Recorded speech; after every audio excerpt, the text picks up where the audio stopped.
नमस्कार प्यारे साथियों, दोस्तों एकादशी व्रत भगवान विष्णु को प्रसन्न करने के लिए खास माना गया है।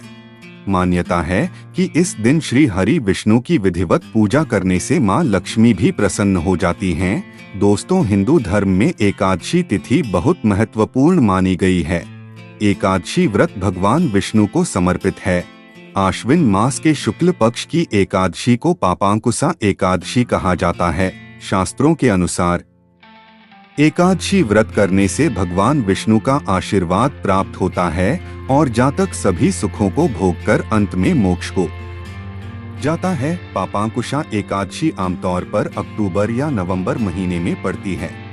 इस साल पापांकुशा एकादशी व्रत 25 अक्टूबर 2023 बुधवार को रखा जाएगा। पापांकुशा एकादशी पर बन रहा रवि योग। पापांकुशा एकादशी पर इस साल रवि योग का शुभ संयोग बन रहा है। रवि योग को ज्योतिष शास्त्र में अत्यंत शुभ माना गया है। मान्यता है कि इस योग में किए गए कार्य सफल होते हैं। रवि योग सुबह 6:28 से दोपहर 1:30 तक रहेगा। आइए दोस्तों, अब जानते हैं पापांकुशा एकादशी 2023 शुभ मुहूर्त। एकादशी तिथि 24 अक्टूबर 2023 को दोपहर 3:14 से प्रारंभ होगी और 25 अक्टूबर को दोपहर 12:32 पर समाप्त होगी। आइए दोस्तों, अब जानते हैं पापांकुशा एकादशी का पूजन मुहूर्त। एकादशी व्रत के दिन पूजन के कई शुभ मुहूर्त बन रहे हैं, जिनमें से कुछ इस प्रकार हैं। पहला मुहूर्त सुबह 4:46 से 5:37 तक रहेगा। दूसरा मुहूर्त सुबह 5:11 से 6:28 तक रहेगा।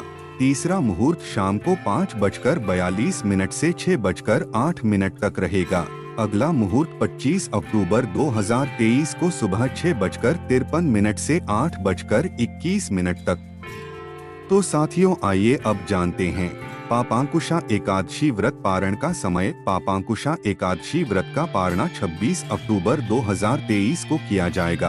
व्रत खोलने का शुभ समय 26 अक्टूबर 2023 को सुबह 6:28 से सुबह 8:43 तक रहेगा। पारणा तिथि के दिन द्वादशी समाप्त होने का समय सुबह 9:44 है।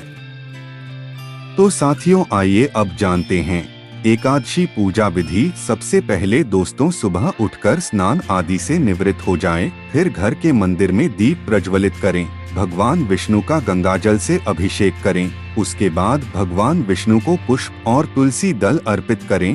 दोस्तों, अगर संभव हो तो इस दिन व्रत भी रखें, फिर भगवान की आरती करें, भगवान को भोग लगाएं।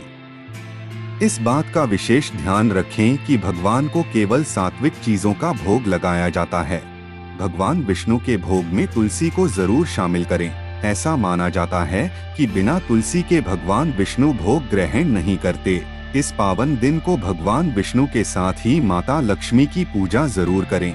इस दिन भगवान का अधिक से अधिक ध्यान करें। तो दोस्तों, आइए अब जानते हैं पापांकुशा एकादशी व्रत की कथा। प्राचीन समय में विंध्य पर्वत पर एक क्रोधन नाम का बहेलिया रहता था।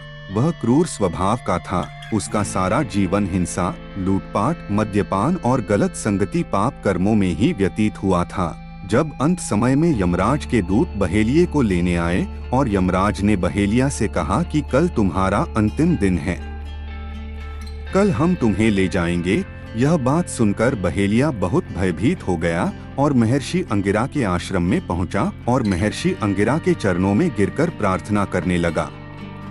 बहेलिये ने रिसीवर से कहा, मैंने अपना सारा जीवन पाप कर्म करने में ही व्यतीत कर दिया।